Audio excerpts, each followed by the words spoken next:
तो selective mutation में क्या रहता है, बच्चे के में नॉर्मली स्पीकिंग डेवलप हो गया रहता है और बच्चा अपने पेरेंट्स से और अपने फ्रेंड से बात भी करता है, पर किसी किसी सिचुएशन में जैसे उसे लगता है कि उससे किसी अननोन पर्सन के सामने बोलना है, स्कूल में बोलना है, तो वो नहीं बोल पाता है। तो इसे हम बोलते हैं सेलेक्टिव म्यूटिज्म। इसमें बच्चा क्या करता है, सेंसिटिविटी शो करता है, किसी अदर पीपल से टॉक करने में रेजिस्टेंस और सेंसिटिविटी शो करता है, और उसे सोशल एंजाइटी भी होता है, जिसके कारण वो अननोन पर्सन के सामने बात नहीं करता है, चुप रहता है। इसे हम बोलते हैं इलेक्टिव और सिलेक्टिव म्यूटिज्म।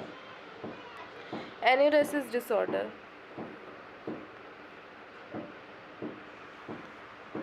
सो एन्यूरेसिस डिसऑर्डर क्या है? एन्यूरेसिस है common childhood problem. Children learn to control daytime urination as they become aware of their bladder feeling. तो एन्यूरेसिस में क्या रहता है, एक कॉमन चाइल्डहुड प्रॉब्लम है। चिल्ड्रन डे टाइम में अपना यूरिनेशन तो कंट्रोल कर सकते हैं, उनको पता रहता है कि उनका ब्लैडर फील हो गया है, हमको यूरिन पास आउट करने जाना है, पर क्या होता है, रात टाइम पे वो अपना यूरिन कंट्रोल नहीं कर पाते हैं और क्या करते हैं, बेड वेटिंग कर देते हैं। तो इसमें सेकंड पॉइंट देखिएगा, once this occur the child then learn to consciously control and coordinate his or her bladder। तो एक बार क्या होता है कि चाइल्ड एक बार तो कंट्रोल करना सीख जाता है, कॉन्शियसली कंट्रोल और कोऑर्डिनेट करना सीख जाता है अपने ब्लैडर से, कि जब भी उसको फील होता है कि उसका ब्लैडर फील हो गया है तो उससे यूरिन पास आउट करना है। The number of children with bed wetting varies by the age 5 years of age. Boys and twice are likely girls to wet the bed. तो इसमें क्या होता है, इसके बाद जैसे वो ब्लैडर कंट्रोल करने सीख जाते हैं, उसके बाद फिर बच्चों में किसी बच्चों में क्या होता है, वो फिर से बेड वेटिंग करना स्टार्ट कर देते हैं, तो उनको हम बोलते हैं एन्यूरेसिस। ठीक है, मतलब चिल्ड्रन ने एक बार कंट्रोल करना सीख लिया, वो कोऑर्डिनेट कर रहा है, यूरिन पास आउट करता है, जब भी उसको यूरिन लगता है यूरिन पास आउट करता है, फिर सम टाइम के बाद उसमें ये फीचर्स फिर से देखने को मिला कि वो फिर से बेड वेट कर रहा है, तो हम इस डिजीज़ को बोलते हैं एन्यूरेसिस। और ये बॉयज़ में एज़ कम्पेयर टू गर्ल्स से ज़्यादा रहता है, 2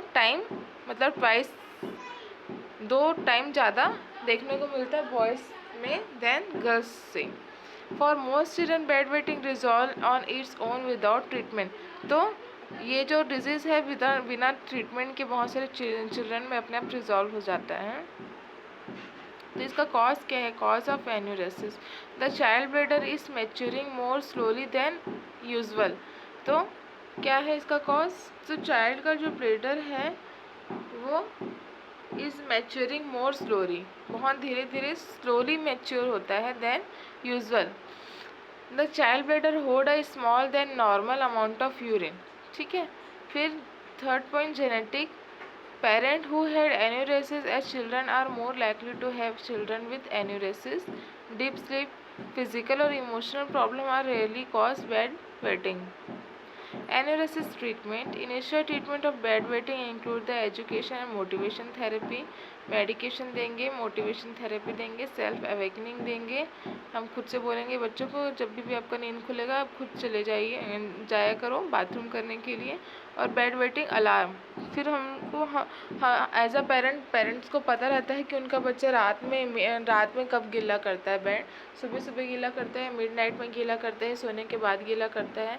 तो उसी समय पेरेंट अपने बच्चे को उठाएंगे और उसको क्या करेंगे, यूरिन पास आउट करने के लिए ले जाएंगे। तो ये क्या है, बेड वेटिंग अलार्म है। ठीक है, तो इससे बच्चे का आदत क्या होता है, इम्प्रूव होता है, उसका हैबिट इम्प्रूव होता है। एनकोप्रेसिस disorder. More than 80% of children with encopresis have experienced constipation or painful defecation in the past। तो 80% एनकोप्रेसिस में क्या रहता है, एन्यूरेसिस में बच्चा यूरिन पास आउट करता है बार। एनकोप्रेसिस में क्या करता है, बच्चा पोटी करता है। तो इसमें बोल रहा है 80% चिल्ड्रन विथ एनकोप्रेसिस है एक्सपीरियंस कॉन्स्टिपेशन। तो जो 80% बच्चे हैं जिनको एनकोप्रेसिस रहता है, वो लोग क्या एक्सपीरियंस करते हैं? कॉन्स्टिपेशन और painful defecation in the past. The children with encopresis say that have do not have an urge to have a control movement before the soil their underwear. तो वो बहुत सारे उनको जब भी अर्ज होता है तो वो लोग कंट्रोल नहीं कर पाते हैं, जिसके कारण वो क्या करते हैं? अंडरवियर को ही गंदा कर देते हैं और अंडरवियर में क्या कर देते हैं? वो पोटी कर देते हैं. Soiling episode usually occur during the day. ठीक है, यूजुअली बच्चे कब करते हैं? डे टाइम में करते हैं. वाइल चाइल्ड इज अवेक और एक्टिव. ठीक है, जब चाइल्ड अवेक है मतलब जगा हुआ है और एक्टिव है, तब बच्चे ये लोग काम करते हैं, पोटी करते हैं. Some children with encopresis soil while in the bath tub, shower और स्विमिंग पूल. तो कुछ बच्चे जो रहते हैं हम लोग कब सॉइल करते हैं अपना अंडरवियर? जब वो शावर ले रहे हैं अंडरवियर या फिर सॉइल मतलब पोटी करते हैं. बाथ टब में रहते हैं तब पोटी करते हैं, शावर लेते हुए और स्विमिंग पूल में रहते हैं तब वो लोग ये सारा डिजीज़ का साइन सिम्टम्स शो करते हैं. एनकोप्रेसिस का कॉज क्या है? Rarely caused by an anatomic abnormality और disease that child born with. It develop as a result of chronic constipation. Treatment self care at home. It is a very important that parent and other caregiver keep a complete record of child medication use and bowel movement during the treatment period. तो हम parent को क्या बोलते हैं कि आपको strictly monitor करना है अपने बच्चे का ये हैबिट कि उसे किस टाइप का मोशन हो रहा है, कब मोशन करता है, मोस्ट ऑफ टाइम कब मोशन करता है, एक्टिव रहता है, बाथ लेता है, स्विमिंग पूल में रहता है, फियर लगता है तब, इमोशनल रहता है तब पास करता है. तो हम चाइल्ड के जो पेरेंट रहते हैं उनको एजुकेट करते हैं कि आप अपने बच्चे की हैबिट का पूरा क्या करें? रिकॉर्ड बनाएं. ये सारे उनके ट्रीटमेंट मॉड्यूल्स में आते हैं. Sibling revolver disorder. तो ये जो डिसऑर्डर है इसमें क्या होता है? जो सिबलिंग मतलब भाई बहन ना. जैसे आप ले लीजिए कि सब घर में बड़ा बच्चा है, फिर वो क्या होता है? उससे अपने घर में सब लोगों का लाड प्यार मिलता है. फिर उसके बाद जब उसके छोटे भाई बहन आते हैं तो उसको उस बच्चे से जेलसी होती है, क्योंकि उस टाइम पे सब उसके भाई या छोटे भाई या बहन की ओर ध्यान देने लगते हैं. फिर वो इस बच्चे को क्या नहीं करते हैं? प्यार नहीं करते हैं. उसको ऐसा लगता है कि अब मेरे को कोई प्यार नहीं करता, तो फिर वो उसके में जेलसी, अपने छोटे भाई के लिए जेलसी डेवलप हो जाती है. तो इसे हम बोलते हैं सिबलिंग रिवॉल्वरी सिंड्रोम. तो सिबलिंग रिवॉल्वरी जेलसी में भी shown a marked competition with sibling for attention and affection of parent associated with usual pattern of negative feeling. Onset is during the month following the birth of the younger sibling. In extreme cases, there is a over hostility, physical trauma towards an undermining of the sibling, regression with loss of previously acquired skill. उसने जो previously acquired skill मतलब previously जो skill acquired किया है उससे भी वो regression करता है, सच एज अ बाउल और bladder control. A tendency of baby is behaviour. ठीक है, फिर बच्चे लोग के जैसे चाइल्डिश बिहेवियर करना रहता है, टेम्पर टेंट्रम करता है, हर बात में जिद करता है. उसका जो बड़ा भाई और बड़ी बहन होंगे. There is a increase in oppositional behaviour with parent. ठीक है, और पेरेंट जो भी बोलते हैं उसका वो अपोजिट बिहेवियर ही करता है हमेशा, क्योंकि उसके मन में जेलसी और गुस्सा रहता है. टेम्पर टेंट्रम दिखाता है. Dysphoric exhibited in the form of anxiety, misery और सोशल विड्रॉल. ठीक है, फिर वो लोगों से ज़्यादा बात भी नहीं करता है. इसको हम बोलते हैं सोशल विड्रॉल. मैनेजमेंट. तो parents should be help to divide their attention appropriately between two children. तो हमको पेरेंट को एजुकेट करना है कि आपको अपने दोनों बच्चों का अप्रोप्रिएटली ध्यान रखना है, दोनों को बराबर प्यार करना है. बच्चे को ये लगना नहीं चाहिए कि छोटे भाई बहन के आने से उसको प्यार और अपने माँ बाप का अफेक्शन नहीं मिल रहा है. फिर help the older child feel value. और ओल्डर चाइल्ड को वैल्यू फील कराना है. At the same time limit should set as appropriate. ठीक है, तो इससे क्या होगा? उनका जो लिमिट है वो अप्रोप्रिएटली क्या होगा? सेट होगा. Preventive intervention such as preparing a child mentally for arrival of sibling during pregnancy itself involving in care of sibling। तो जब भी उसका भाई बहन आने वाला हो तो हमको उस बच्चे को पहले से ही मेंटली प्रिपेयर करना है कि आपको आपका भाई बहन आने वाला है, आपको उसका केयर करना है, वो आपका छोटा भाई रहेगा, आपको उसकी केयर में इन्वॉल्व रहना है, आपको उसके अपने भाई को प्यार करना है। ऐसा हम उसको क्या करेंगे, पहले से ही मेंटली प्रिपेयर करते हैं। Tic disorder. It is a abnormal involuntary movement which occurs suddenly, repeatedly, rapidly and purposeless in nature. It is a two type.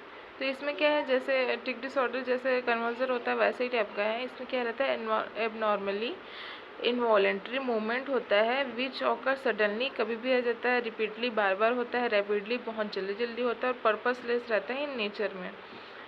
It two type, motor tic characterize by repetitive motor movement होगा, vocal tic characterize by repetitive vocalisation होगा। तो tic disorder can be either transient और chronic, ये थोड़े समय के लिए भी हो सकता है और लंबे समय के लिए भी हो सकता है। Special type of chronic tic disorder is Gilles de और टॉरेट सिंड्रोम और a Tourette disorder. It is characterize by multiple motor और vocal tics with duration of more than 1 year. Onset is usually before 11 years of age and almost always before 21 years of age.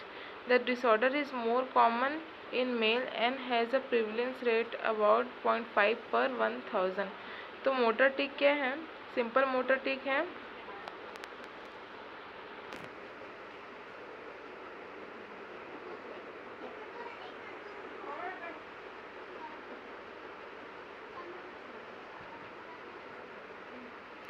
तो simple tics can be simple और complex. तो simple motor tics में क्या होता है, दे में include the I blinking करेंगे, ग्लैमसिंग होगा, श्रगिंग होगा, शोल्डर बार बार ऐसे, कई बच्चों का आदत होता है ना बार बार शोल्डर को उचकाना, वैसे ही करते हैं, बार बार आँख को ऐसे ब्लिंक करते हैं, कई बच्चों का आदत होता है, ट्रंक प्रोट्रूशन, बार बार अपनी जिप को बाहर निकालते हैं। तो ये सारे मोटर टिक्स के साइन एंड सिम्टम्स हैं। कॉम्प्लेक्स मोटर टिक्स में क्या करेगा, फेशियल गेस्चर उसका चेंज करेगा, स्टैम्पिंग, जंपिंग करेगा, हिटिंग करेगा, सेल्फ को खुद को मारेगा, स्क्वेंटिंग करेगा, राउंड मतलब स्क्वेंटिंग मतलब बार बार ज़मीन में राउंड करेगा, ट्रिलिंग करेगा, फिर इकोकाइनेसिस करेगा। इकोकाइनेसिस का मतलब होता है repetition of word of observed act, किसी का एक्ट को ऑब्जर्व करके वही एक्ट फिर वो रिपीट करता है। फिर कोप्रोप्रेक्सिया करेगा, ऑब्सिन एक्ट करेगा, ठीक है। फिर motor tics are often the earliest to appear beginning in the head region and progressing downward. तो सबसे पहले ये कहाँ होगा, हेड रीजन में होगा, फिर वो कहाँ होगा, डाउनवर्ड की ओर प्रोग्रेस करेगा। This are followed by vocal tics. Vocal tics also can be simple और complex. Simple vocal tics include coughing करेगा बच्चा, बार बार बार्किंग करेगा, कुत्ते जैसे भौंकने का उसको बोलते हैं बार्किंग। थ्रोट क्लियरिंग करेगा, बार बार जैसे हम करते हैं ना ऐसा करते हैं तो वैसा करेगा, स्निफिंग करेगा और क्लिकिंग करेगा। कॉम्प्लेक्स वोकल टिक्स में क्या करेगा, इकोलेलिया करेगा, रिपीटेशन ऑफ हेयर फ्रेसेस, जो भी किसी का वर्ड सुनेगा उसको पूरा क्या करेगा, रिपीट करेगा। पैलेलिया करेगा, रिपीटेशन ऑफ हियर्ड वर्ड, ऊपर में वो फ्रेसेस को रिपीट करता है इकोलेलिया में, मतलब एक पूरे सेंटेंस को रिपीट करेगा पूरा जो किसी ने बोला है। और पैलेलिया में वो क्या करेगा, ओनली वर्ड्स को रिपीट करेगा। कोप्रोलेलिया में क्या करेगा, ऑप्सिन वर्ड को रिपीट करेगा, जो गलत वर्ड्स होते हैं उसको रिपीट करेगा। मेंटल कोप्रोलेलिया में क्या करेगा, थिंक करेगा ऑप्सिन वर्ड्स को। Aetiology of Tourette syndrome. तो टॉरेट सिंड्रोम का क्या इटियोलॉजी है, ये क्या होता है, ब्रेन एबनॉर्मेलिटी के कारण होता है। Neurological soft sign hyperactivity, जब सिटी स्कैन कराएंगे तो ये दिखेगा। एबनॉर्मल ईईजी रिकॉर्ड आएगा, abnormal evoke potential and abnormal CT brain finding in some patient point toward the biological basis. तो इसका ट्रीटमेंट क्या है? Pharmacology is preferred mode of treatment. Drug of choice is haloperidol का use करते हैं इसमें। In resistance case और in case of severe side effect pimozide और clonidine can be use. Behaviour therapy में be use sometime as an adjunct. So students, your childhood disorder is over and 4 unit is completed.